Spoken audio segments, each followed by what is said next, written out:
Sean todos bienvenidos a un nuevo capítulo de Más Arte, Más Ciudad. Como invitado especial hoy nos acompaña el artista plástico Alonso Loaiza. Bienvenido, Alonso. Ok, pues muchísimas gracias por esta invitación, John, por la invitación del poeta y art dealer Andrés Ocampo. Gracias por traerme a este bello lugar.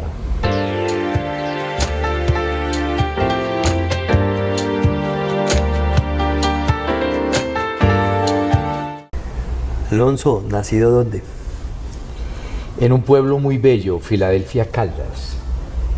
Allá, yo soy el menor de 10 hermanos y nací en ese lugar, pero todos mis hermanos nacieron en diferentes provincias del eje cafetero y la bella Antioquia. Formación académica. Formación académica. Una pregunta que tiene mucho de fondo.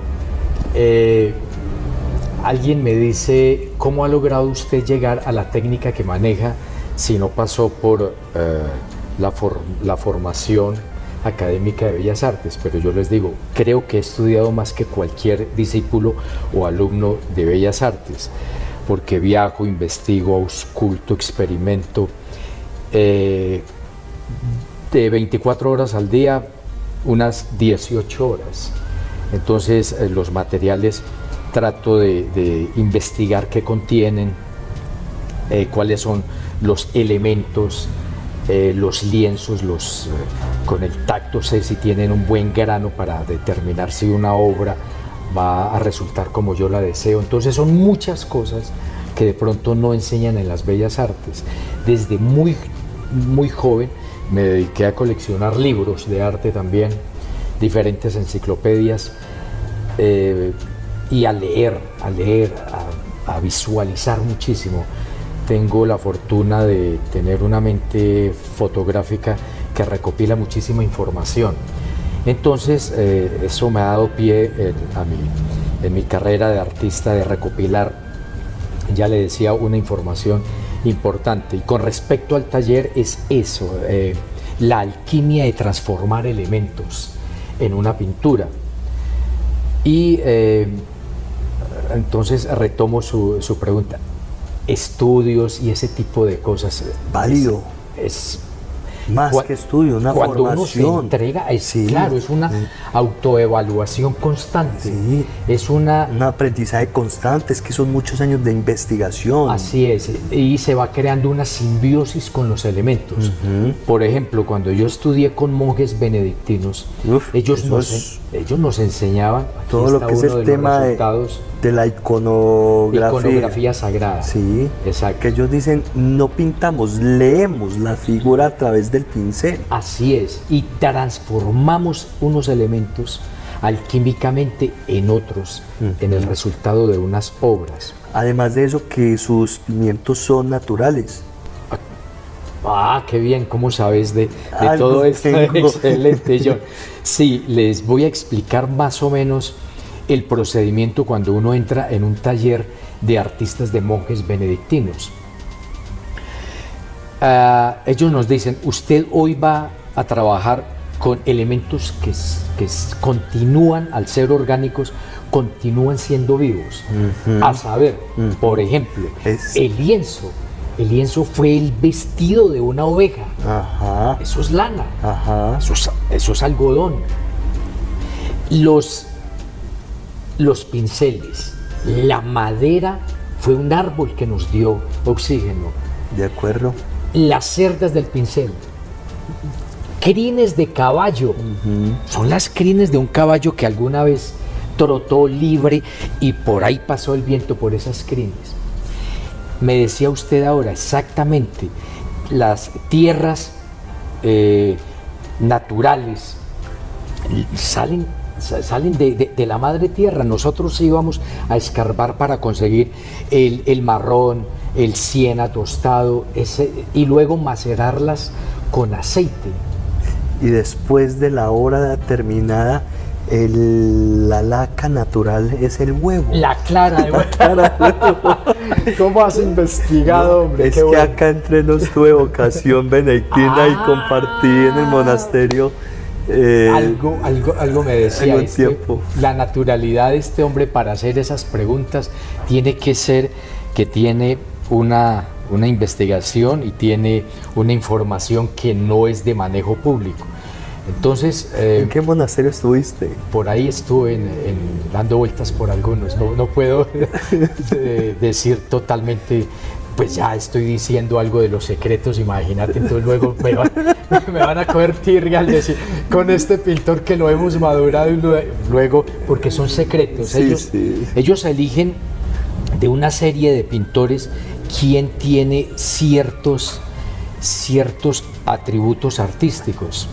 Yo en mi caso, antes de eso sí, no quiero pasar por alto Nuestra Señora de la Epifanía en Guatapé, hermanos benedictinos, a quien aprecio demasiado, y cuando tengo el tiempo, la disponibilidad y la gracia divina de poder pasar unos días de contemplación y oración, ahí está mi celda Qué dispuesta. bonito. Aquí en Colombia ellos tienen un bagaje espiritual muy interesante y qué bueno que vaya a esos lugares a recargarse de sana energía, eso es muy bueno.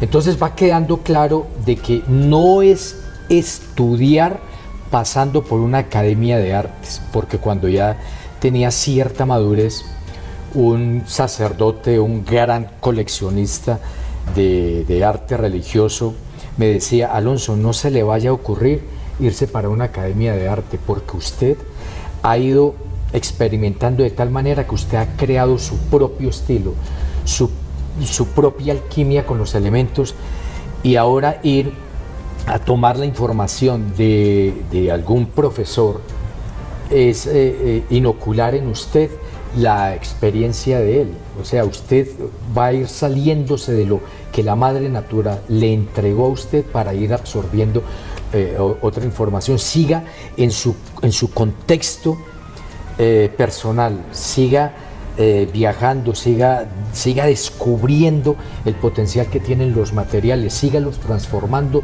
desde su energía, desde su espíritu. Y ha hecho bien la tarea. Muchas gracias, John. Entonces, sí tengo claro el aspecto de, en mi taller, entrar en esa consonancia con mi propia energía y con los elementos.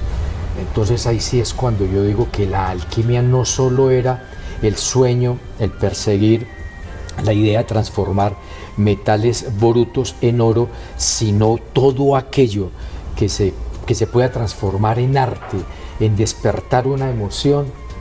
Eso va siendo ya un proceso alquímico. Completamente de acuerdo. Y no desligar su sello, su obra, su temática con lo espiritual, con lo divino y con los inicios de oficio que vienen siendo los clarososcuros, muy influenciado, Rembrandt, muy referenciado algo de Caravaggio. El gran Caravaggio. El gran Caravaggio. El maestro del tenebrismo. Y es chévere resaltar esa escuela clásica hoy, en tiempos tan efervescentes, de movimientos tan ruidosos y dramáticos a la vez, por supuesto, que los valoro, no los menosprecio ninguno de estos, pero hace sentir ese arte cíclico de poder no olvidar los inicios de la verdadera escuela alquimia, como bien lo llamas. Exacto. Podemos definir que son transiciones, y en cada transición obviamente que el que esté medianamente despierto va a atrapar esa información para beneplácito personal. Ahora has tocado un personaje magnífico. Él llamaba Michelangelo Merici el Caravaggio, diferente de Michelangelo Buonarroti, pues el Miguel Ángel que conocemos, el de la Capilla Sixtina. Este individuo, el del tenebrismo, era un personaje muy díscolo, muy interesante para estudiar, porque mientras que la iglesia y la iconografía sagrada manejaba unos cánones estilísticos. Este hombre se iba a los bares y tomaba bocetos de los personajes que estaban en el bar y luego los transformaba en apóstoles y ese tipo de cosas. Rebelde él, y me gusta porque es un arte popular, de salir de las esferas de la clase hegemónica, de toda la burocracia, y pintar al personaje común y corriente. Fue rebelde. Salirse de los estándares a veces cuesta, pero ahí es cuando uno tiene un lenguaje en donde uno dice, mi aporte al mundo tiene que ser algo personal, tiene que ser algo intrínseco. Entonces ahí aparece gran parte de lo que nosotros tenemos, que es rebeldía. Alonso, voy a resaltar esa manera de investigar y tener referentes en tu obra y vida, que no solo te quedas con la pincelada, sino con el entenderlos, conocerlos, ver más allá de el calificativo, de pronto su humanidad. Y la eso, parte estética tiene un concepto, ese de la humanidad es bien interesante, porque ¿qué hay detrás del artista? eso lo vamos a descubrir, o nos lo vas a contar después de unos cortes comerciales. Claro que sí, por supuesto.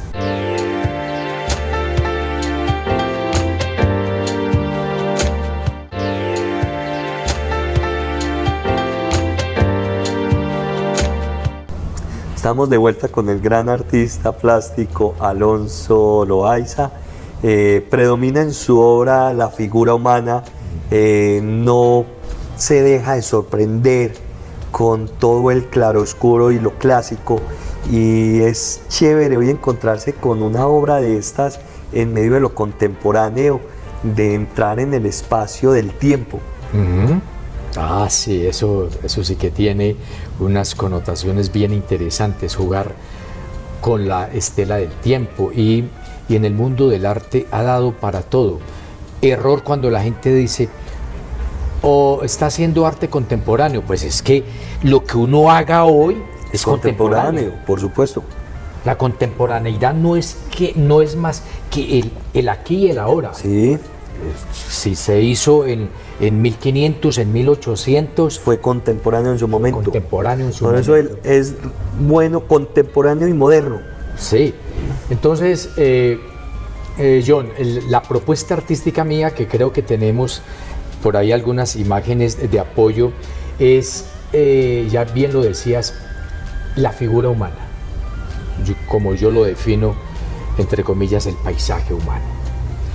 Con él he viajado a muchos lugares y he presentado exposiciones en diferentes lugares, porque para mí la mujer, la dadora de vida, es también la que nos entrega inspiración, es la que nos entrega pasión, es la que nos entrega calma.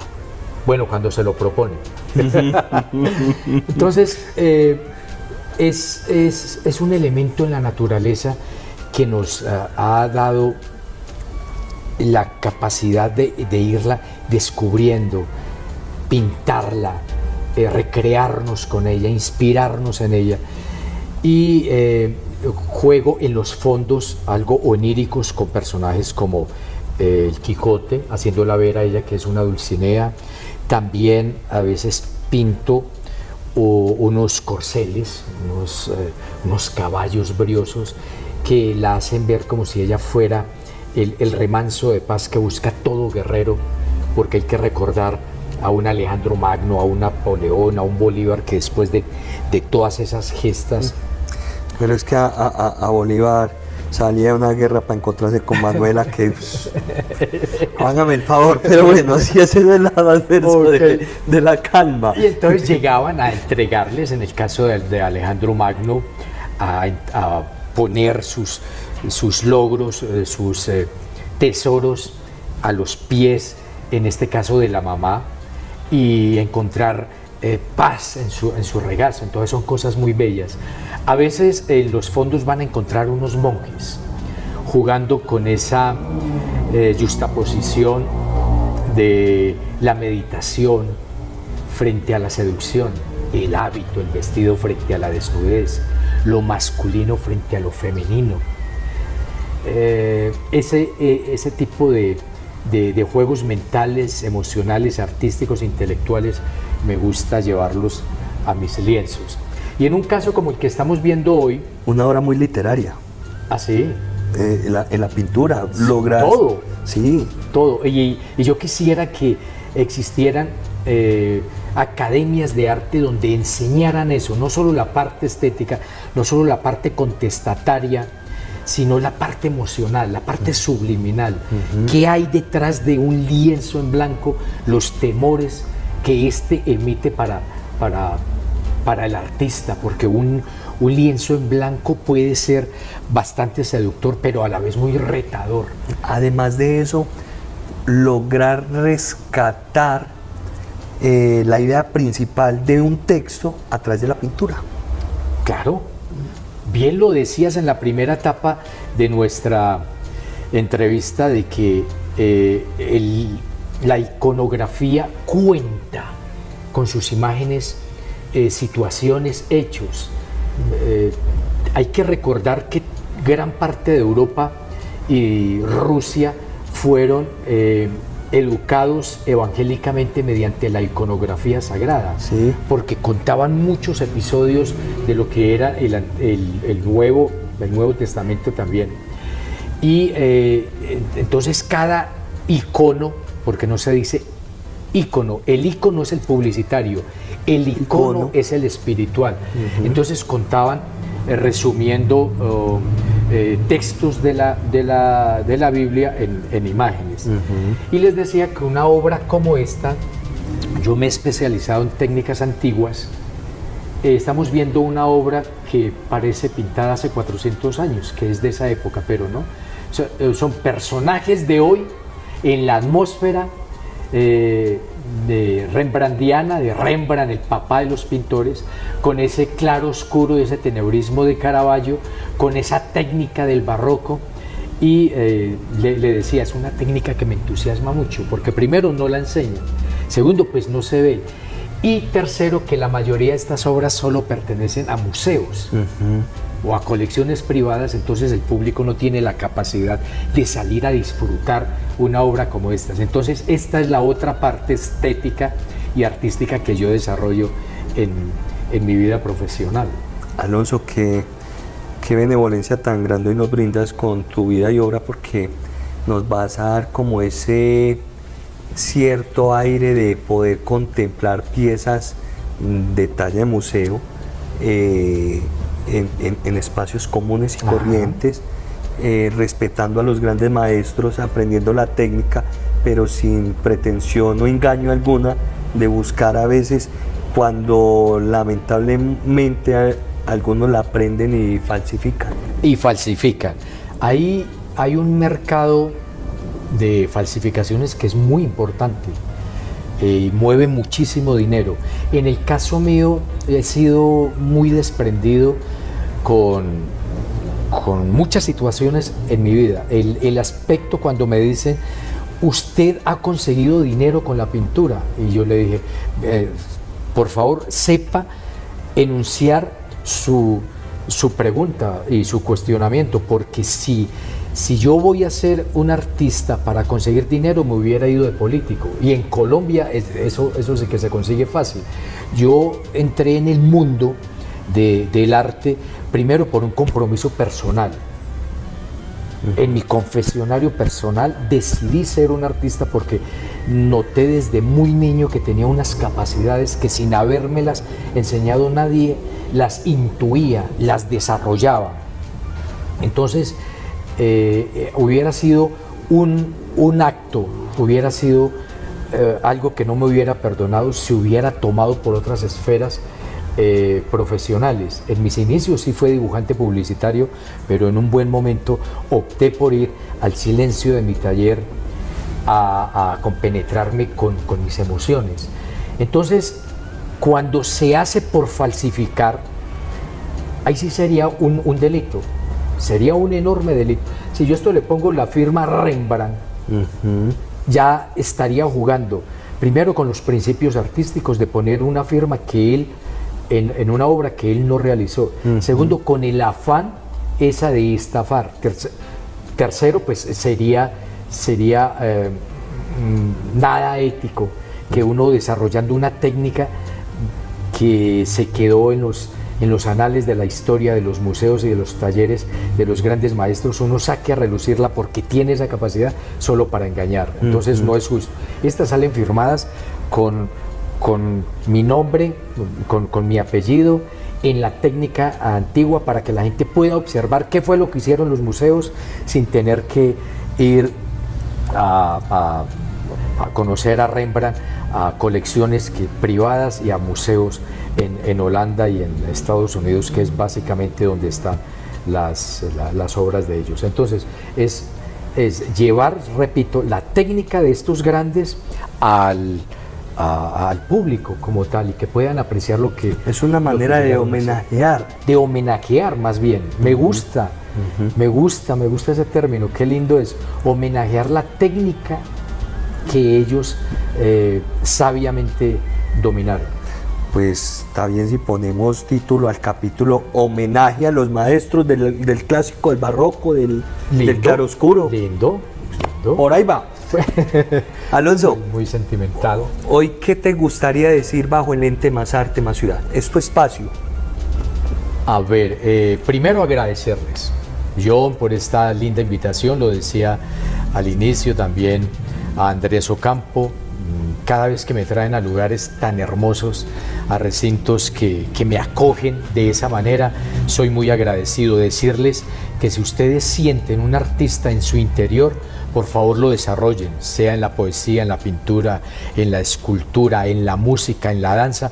Por favor desarrollen esa habilidad, porque una vez uno se despida de este plano, seguramente el contraste va a ser de arrepentimiento si no lo hicieron, y de irse a cruzar el umbral de lo eterno con la satisfacción de que hice lo que mi sentimientos, lo que orgánicamente la madre natura me entregó, y llegar a compartirlo con todos ustedes. Eso es realmente maravilloso y mágico. Si no soy hombre de dar consejos, pero si lo toman, sean honestos con sus emociones y desarrollenlas. Qué bonito eso. Muchas gracias por esas palabras, por mostrarnos esa parte tan humana, de darnos a conocer tu oficio, tu técnica, y aprovechando eso, por favor, danos a conocer tus cuentas en Instagram, WhatsApp, por si alguien se entusiasma a disfrutar de una de tus piezas con ese ambiente clásico. Ok, en Instagram @José Alonso Loaiza, igualmente Facebook José Alonso Loaiza, y ahí van a encontrar gran parte de mis obras, de mis pinturas, de mis viajes. Te invito a que hoy despidas el programa. Muchas gracias por haber estado acá en este espacio donde cada día se están consolidando, trayendo actores protagonistas del mundo del arte y la cultura. A ustedes mil gracias. Más arte, más ciudad. Qué bonito. Inmensamente agradecido desde el espíritu. Abrazo para todos. Sigan conectados y juntos sigamos haciendo y creando amor y conciencia por el arte, con Más Arte, Más Ciudad. Chao, chao. Qué bonito. Bye.